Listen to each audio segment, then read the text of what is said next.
In today's video, I'm going to quickly show you how to add a video to your eBay listing. This is one of the best ways to help buyers understand your product, build trust, and boost conversions.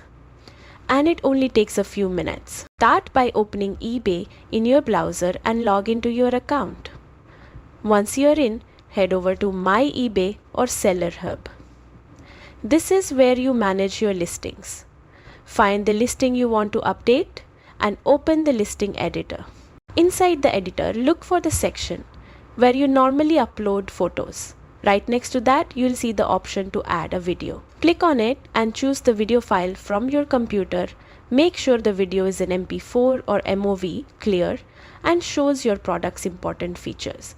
Short videos work best. Just highlight what buyers need to know. Once you upload your video, eBay will run it through a compliance review, which can take up to 48 hours. After it's approved, it will automatically appear on your listing for all buyers to see. And that's it. You've just upgraded your listing with a professional touch that helps buyers trust your product, ask fewer questions, and make faster purchasing decisions.